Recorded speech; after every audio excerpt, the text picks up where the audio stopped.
les voyais danser, je voyais l'espoir, je voyais le futur, je voyais demain comment c'est déjà assuré en fait.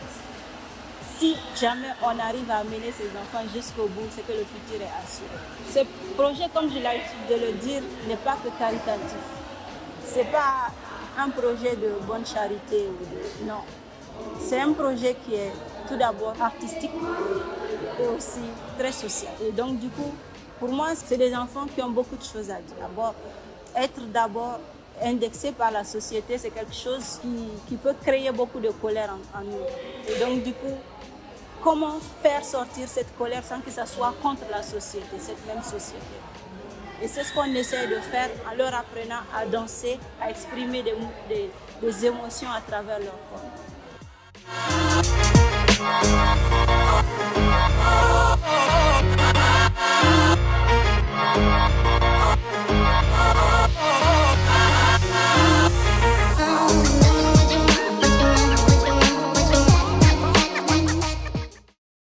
Après une telle formation, un tel encadrement, il faut un suivi, un minimum de suivi, d'accompagnement et beaucoup d'amour pour les enfants, parce que le mot clé, le mot fétiche a été lancé, c'est Kanou.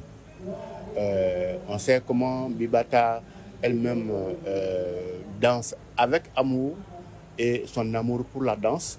Et si cet amour est transféré sur les enfants en situation de rupture et sur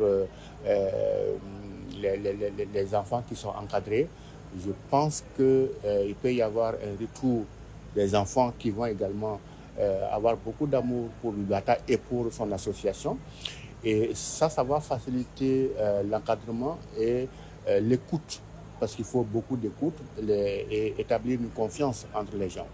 Et sans cette confiance, même le suivi devient difficile. Alors donc pour ces raisons-là, je pense que la formation elle-même ne suffit pas. Il faut insister sur la question de la confiance mutuelle, et l'accompagnement peut suivre et puis permettre aux enfants d'avoir une réhabilitation sociale.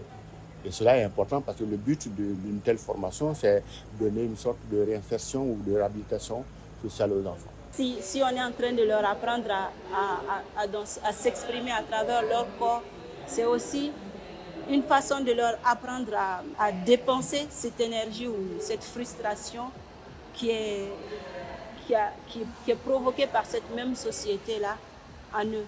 Et donc du coup, c'est comment est-ce qu'ils peuvent se faire accepter par la société et aussi accepter la société.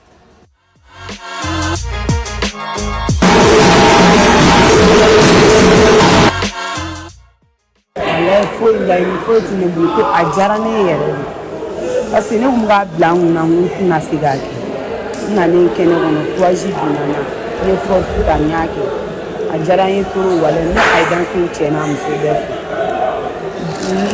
n cɛw ni baraji ka baara la walayi awɔ a bɛ se ka kɛ dɔnkɛla ye parce que a fɔ mun na a bɛ se ka kɛ dɔnkɛla ye a ye dɔ kɛ n ye dɔ k'a donna a bɛ se ka kɛ n bɛ dɔ kɛ an bɛ taa dɔ kɛ dɔnkɛyɔrɔ wɛrɛ la.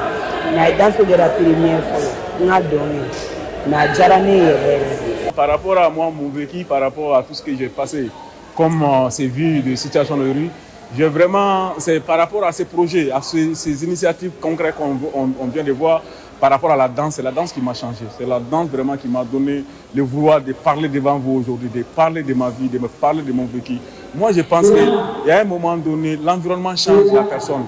Moi, je veux vraiment que tous les enfants, qu'on les trouve seuls dans la solitude, il faut que vraiment on lui donne la parole pour qu'on puisse vraiment comprendre son problème. Moi, c'était un problème familial, mais aujourd'hui, c'est par rapport à l'amour des autres, ces gens qui m'ont donné vraiment l'amour, l'affection.